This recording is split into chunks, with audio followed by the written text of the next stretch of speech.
Facebook guys. What am I doing here? I am kicking that off the front.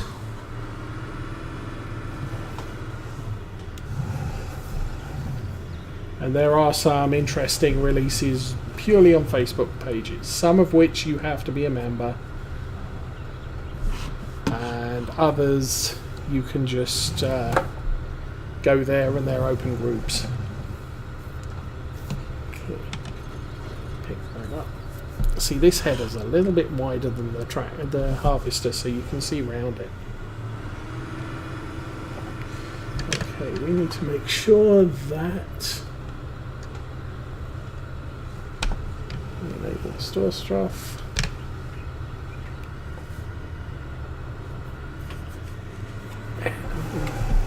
Still need to move those pallets.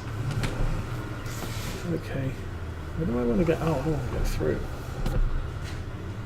Great big sunflower seed. There.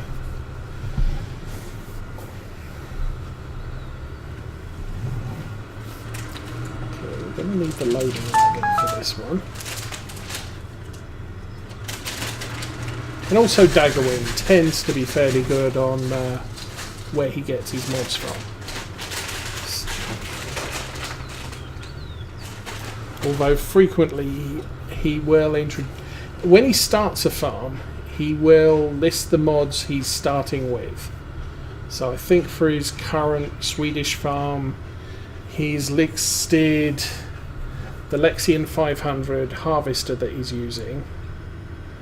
The New Holland T6 power, or blue power model he's using. He's got another small old tractor which he's using, which I believe he's also provided a link for, and the Fendt A6, Fendt Favorite 600. However, he has since, I believe, added 1 or 2 mods to that playthrough, and he hasn't included them in the list of mods he's using, so it's not so easy to find out where he's got them from. As far as YouTube concerned, I don't generally specify any of the mods that I'm using. Probably 90% of them are from the Mod Hub.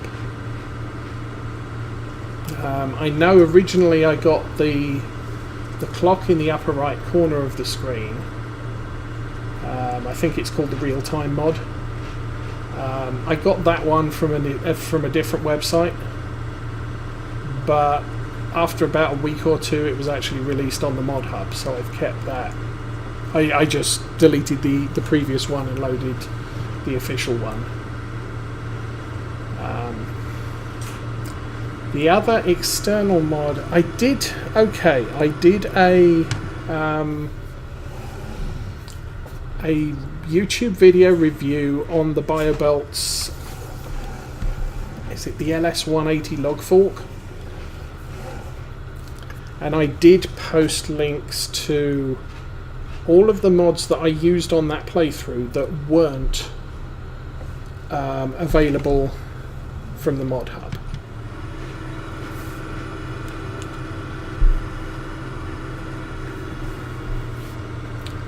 So that included, I was using the Valtra T mod from FS UK, so I've got a link direct to that on that video. I used, obviously, the BioBelts log fork. I used the Measure Helper, which is also available from a third-party site, so the link to that is direct to there. And I also used the IT Runner set, which is on the Mod Hub, but I used an IT Runner truck, which I did provide the link for on that review. Although the review was only specifically for the BioBelts log fork.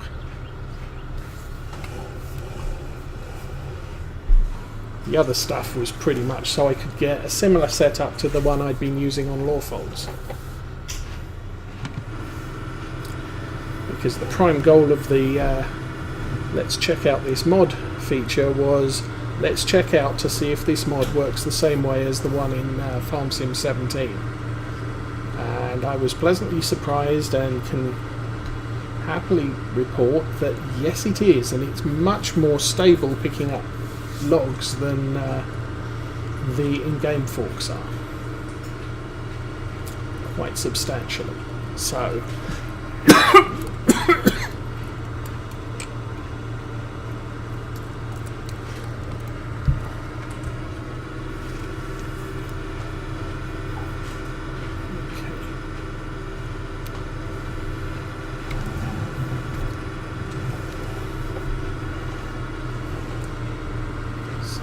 try and take this round the field as best I can.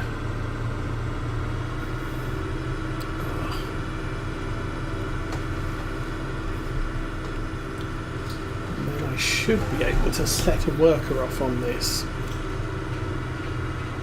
Possibly.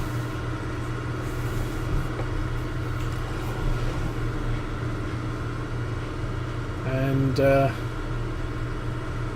we can go get the loading wagon and set 2 with that.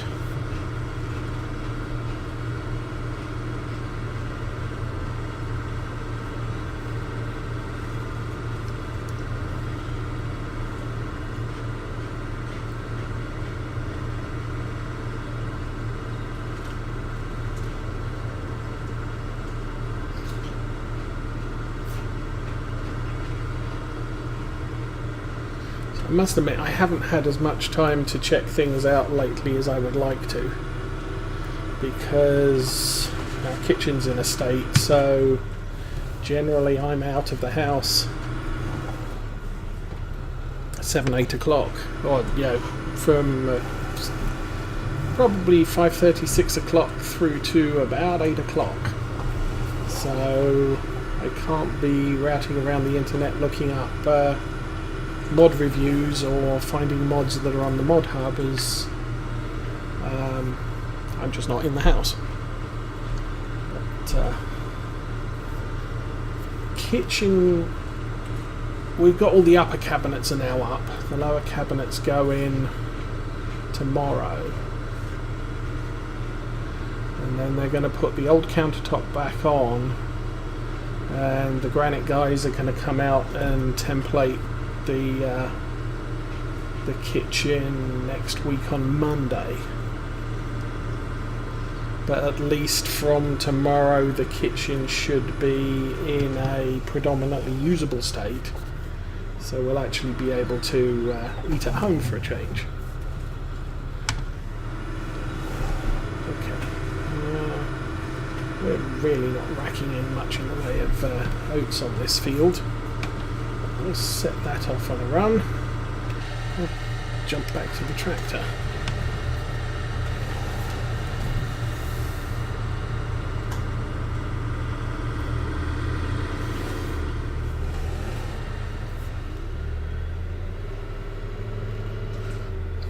So for the most part we're keeping the hay for now, because I do plan probably initially to get sheep, but like I said, I need that grass field before I can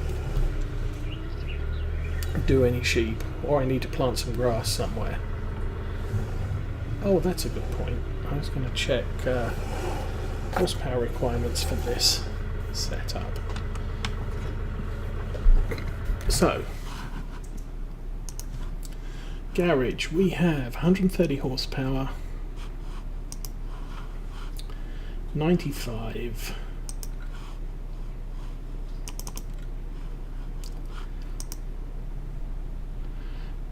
That's 165 combined,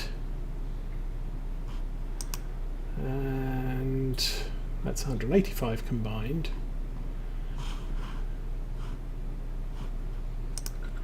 Or I could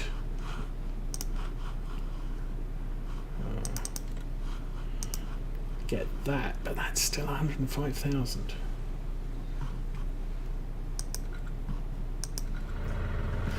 So we're kind of limited in trying to do grass work for right this minute.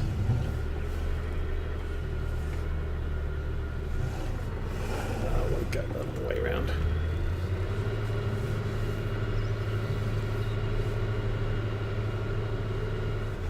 Now it doesn't that. I mean, it's not to say I can't just buy a single mower, run it round the field with this tractor, and then take the loading wagon out afterwards.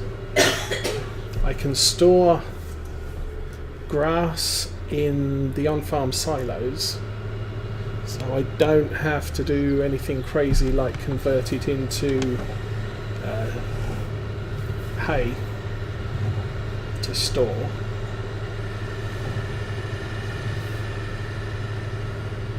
So with that I can buy pigs and just go with it from there. Sorry, not pigs, sheep.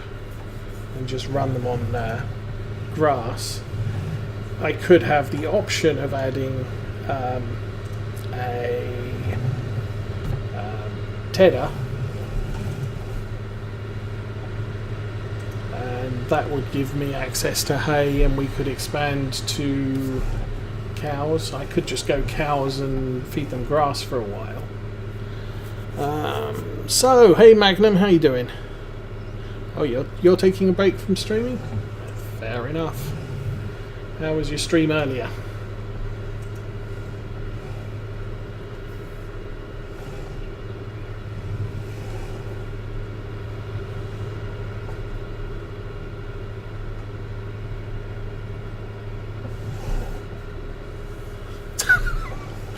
I find that sometimes. And sometimes it has something to do with the time of day, and other times it's what you're streaming.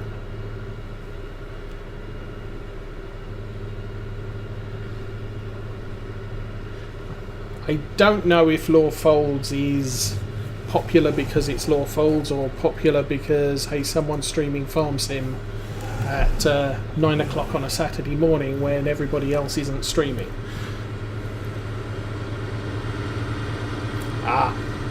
Yep, that could be another issue.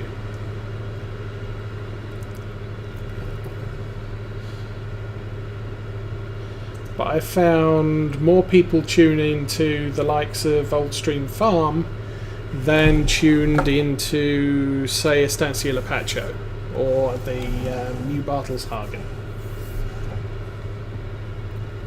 And I think that is pure. Yeah, I'm doing it at the same time of day. I think that is because of the popularity of Oldstream Farm and the fact that people remember it from Farm Sim 17. And I must admit, with New Bartelshagen, I wasn't really heavily invested in the farm. It wasn't something that ignited my enthusiasm.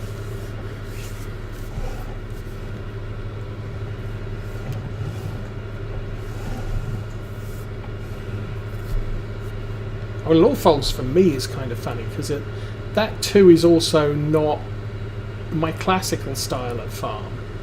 I prefer something with small fields like this one.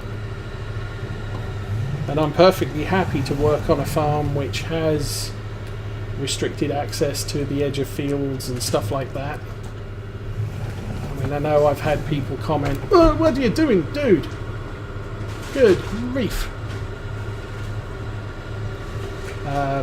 I've had people comment on why haven't I chopped down all the hedges around Mercury Farms yards or fields, and it's because they don't really bother me that much.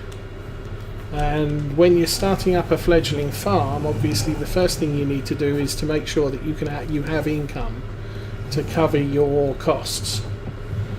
But once you've got that out of the way, you can then say, okay, now I can take the luxury of getting larger equipment and finding, well, larger equipment's not going to work with the constricted areas around my fields. I'm going to have to I'm going to have to expand the fields, I'm going to have to merge fields, I'm going to have to pick what I plant in a field a little bit more carefully. I mean, if I went to a larger harvester, that field with corn on that we just did, I probably wouldn't want to harvest it with a larger harvester.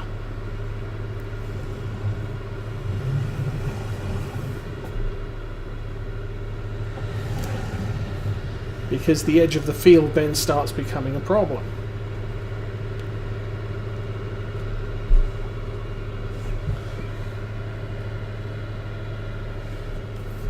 Oops. I'm not watching where I'm driving again.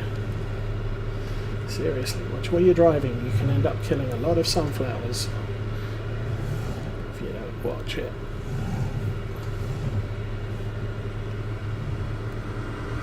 Yeah, I got into Farm Sim 17 pretty much, I'm guessing probably 2 to 3 weeks after it came out.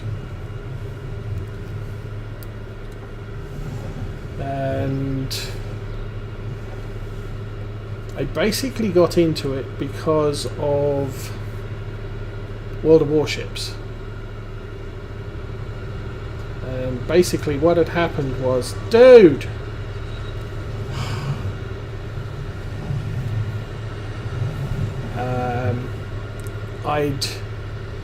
I'd started out watching Jingles, World of Tanks. World of Warships came out, and I moved off to World of Warships. And then I was watching the likes of Notza and Jingles, and a chap called Earl Grey, who's an English guy, and he did a lot of World of Warships. And then he quit streaming and YouTubing because he was having family issues, because he was doing too much World of Warships. And I've since found out he's now working for Wargaming over on the continent of Europe. But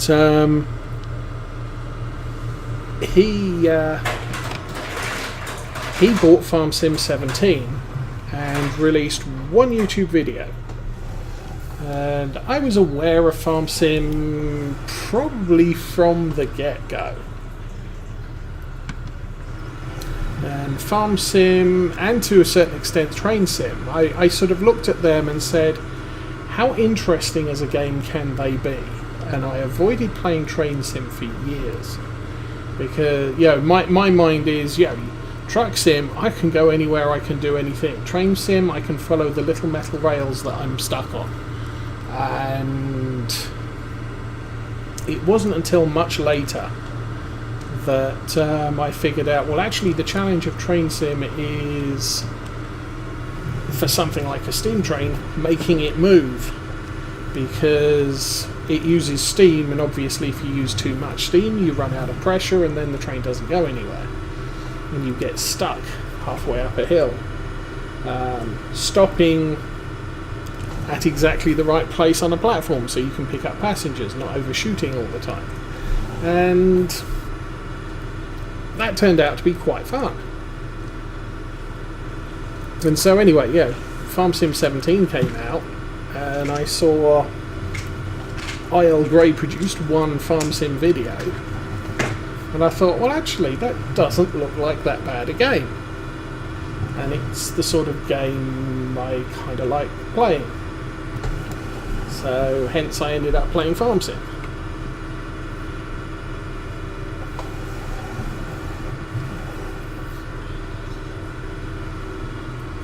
As far as streaming was concerned, my previous gaming rig was about 5 years old on its last legs, and could barely run Farm Sim 17, let alone running any recording software or anything like that. So I just ended up saying, oh well,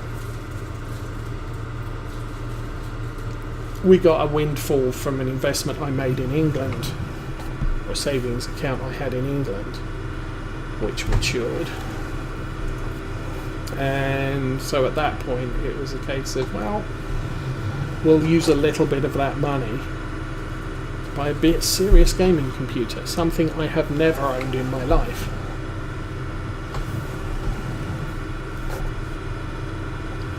The first computer I bought was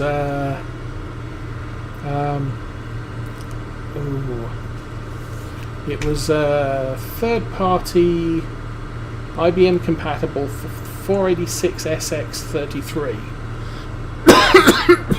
and I made sure to specify it as that because I knew part of the performance came from the main bus, which you could either at the time buy 25 megahertz or 33 megahertz. So obviously having a 33 megahertz bus was far more performance than the 25, and you could put in a clock doubled processor, although they cost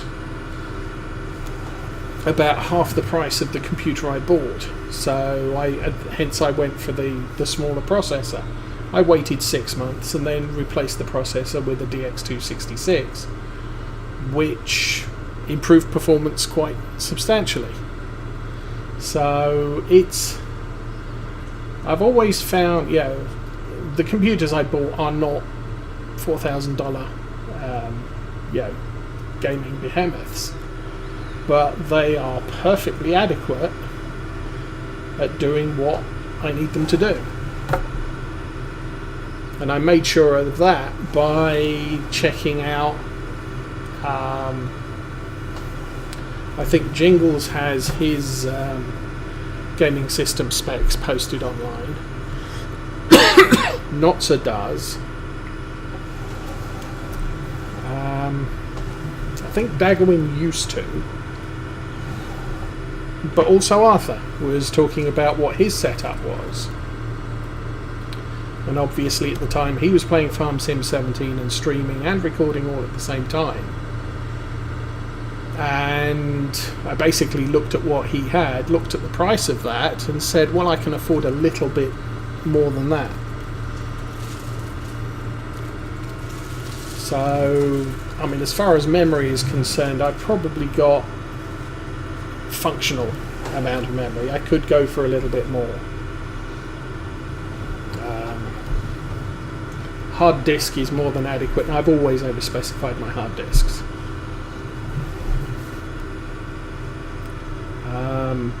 Processor is good, but I bought it just as the new series came out, so there's a saving there.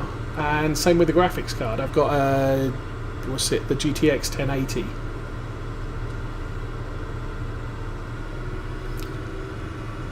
I could have gone for the 1070, and in fact I nearly did go for the 1070. It's just that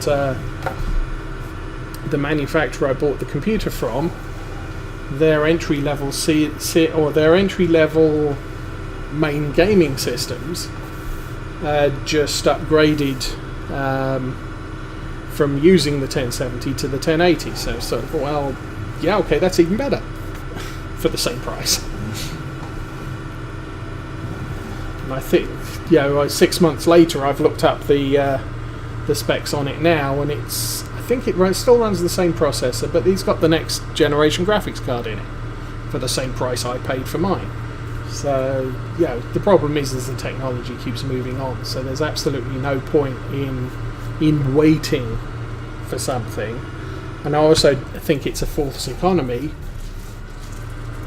to spend $4,000 buying something now that you could get for, you can get just as good a performance now for less than half that price.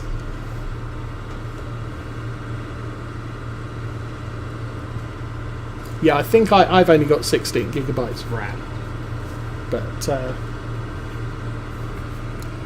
the driving factor on that is I would need to upgrade my power supply unit.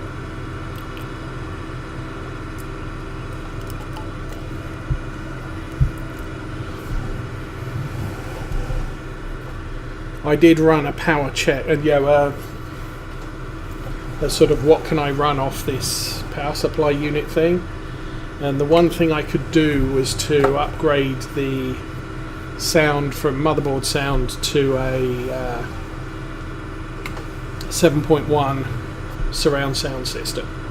Because I had the speakers, I just didn't have the sound card that could run them.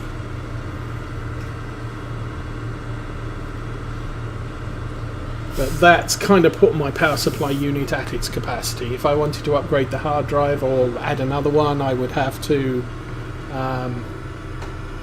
I'd have to upgrade the power supply unit. If I want more memory, I'd have to upgrade the power supply unit. In some cases, if I wanted to upgrade the graphics, I would have to upgrade the power supply. So the next upgrade on this computer is going to be a power supply along with whatever hardware I want to add or change.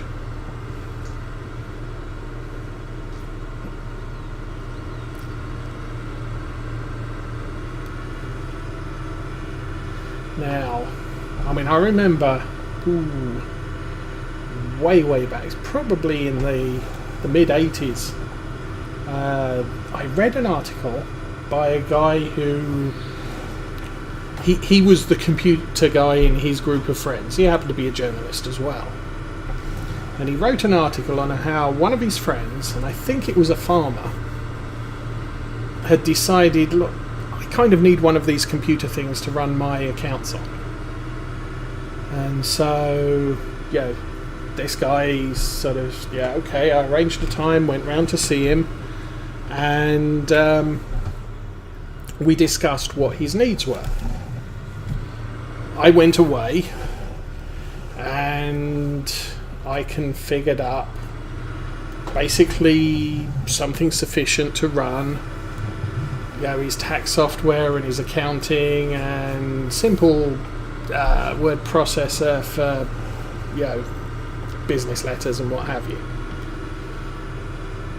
And he came back to the guy and he said, this will cost you £500.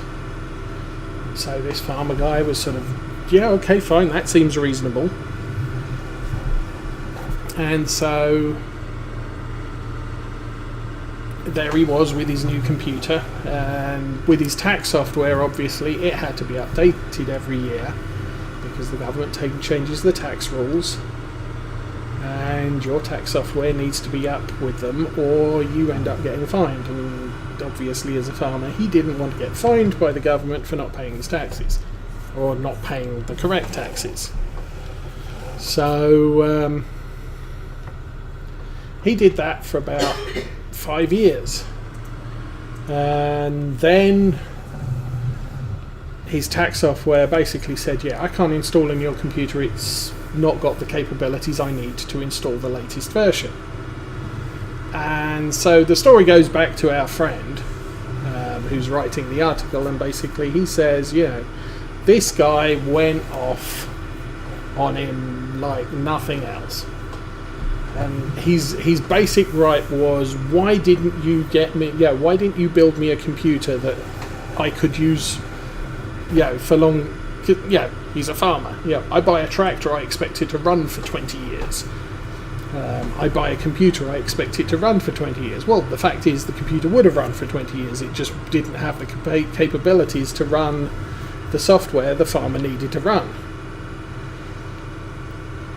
And so he was a little bit upset, but our friend basically calmed him down. He eventually pointed out that basically, if I'd known what the tax software was going to need 5 years ago, I could have specified a system that could run it today. However, that system would have cost you about £3,000.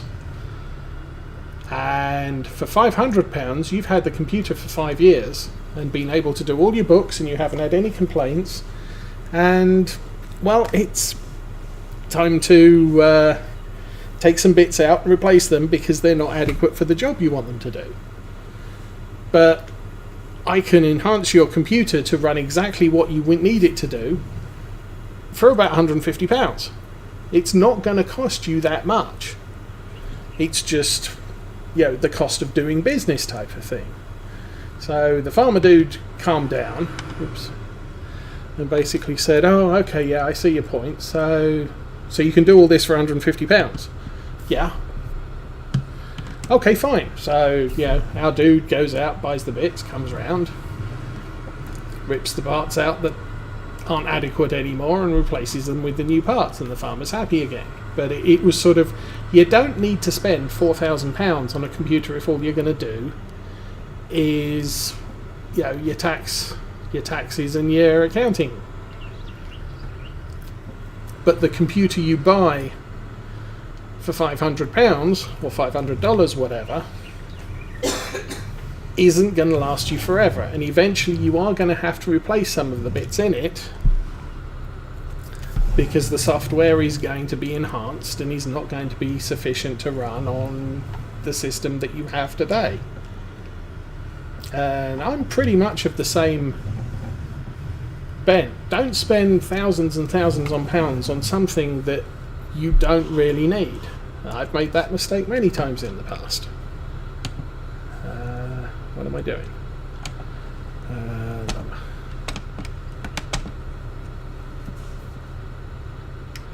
I should probably maintain that. Clean it. We've still got one field to do, so I'm not going to worry.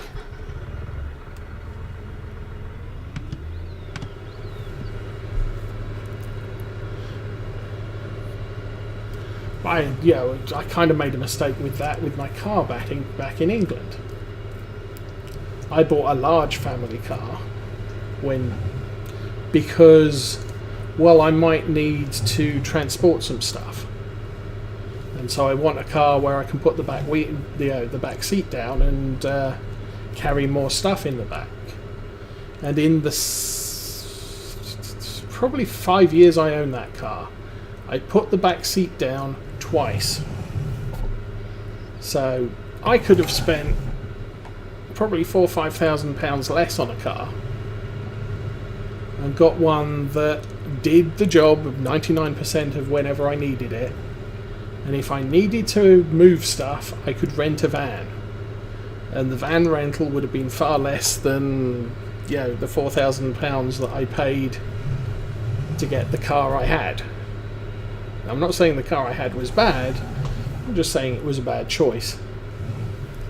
And even though I had got a car where I could put the back seats down and transport more stuff in it, I still ended up having to rent a van on one occasion where I needed to move some stuff and the stuff wouldn't actually fit in the car anyway.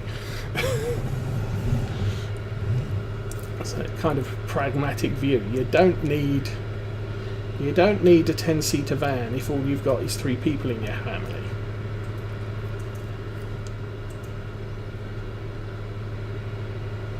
And if your mum and dad come over with your grandmother to visit, you can rent a van from a car rental place, or even better, they can rent a van from a car rental place. And you're only paying for the big vehicle for the time you need it. Am I full? Yeah. I felt that go a bit faster.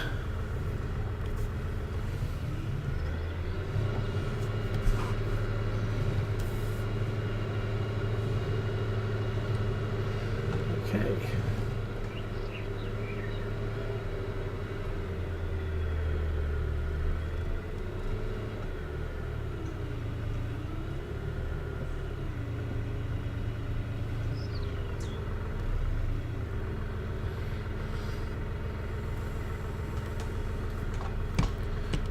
Thing I liked about Oldstream even on the first time out. You can unload straw into the silo.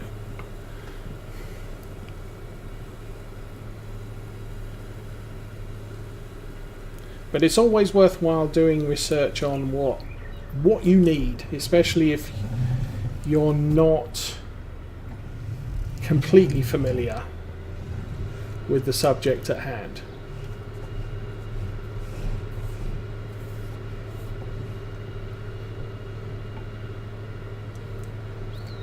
And generally with computers I always go for a desktop system. One, because I have a desktop to put it on, and I don't need mobile computing. We have a very tiny, very cheap laptop which we use for streaming TV programs, and we can take on vacation with us and transfer photos to from our cameras or from our phones. But the advantage with getting a desktop system is there's almost no restriction on putting more powerful stuff in it. It's something I've found, with the compact systems and with laptops, there's very little you can do to it before you have to say, well, I now need a new system. And that's a big outlay. In England, I bought myself one computer, the aforementioned 486SX33. By the end of its life, it was an AMD K7 with about 16 times the memory that the PC had originally come with. It had had 4 different graphics cards in it. It started life with a floppy disk drive and a hard drive, and ended up with I think a DVD writer and a CD player, because I bought one and then I'd decided, I need the CD writer or the DVD writer as well, and since there was capacity in the case, I could put them both in the same case. So the CD pretty much remained the primary for playing games on and stuff like that, and the DVD I used when I had to use a DVD, because it's better to put wear and tear on the CD drive, because, well, if that breaks I don't care, but if the DVD writer breaks, that's a pain. I'm going to have to buy a new one.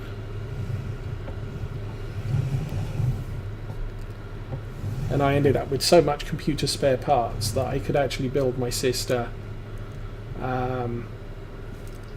I basically decided, one of the things I do, I've got so much spare parts, I'll build a computer for my sister. She didn't have one.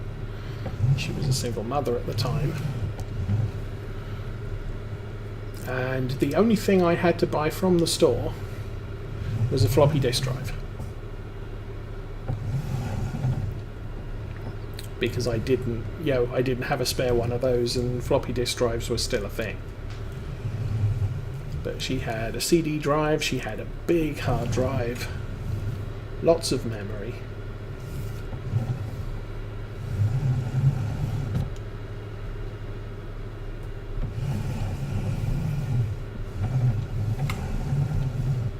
And the other advantage is if stuff in your computer breaks down, if you've got spare parts, you can actually perform a multitude of tests to figure out what exactly it was that broke.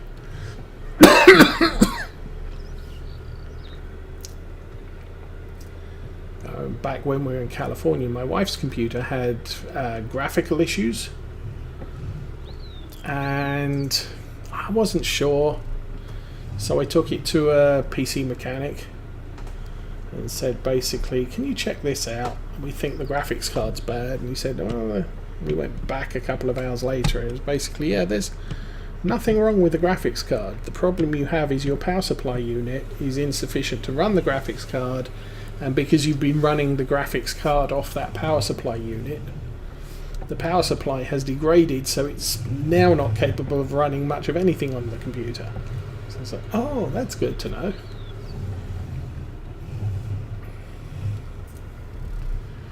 But that saves a little bit of money on an upgrade when you know, well, actually you need to replace the power supply unit, your graphics card's fine. Because I was most upset. That graphics card was very expensive, and at the time, quite a high-end card. And I wasn't looking forward to having to replace that.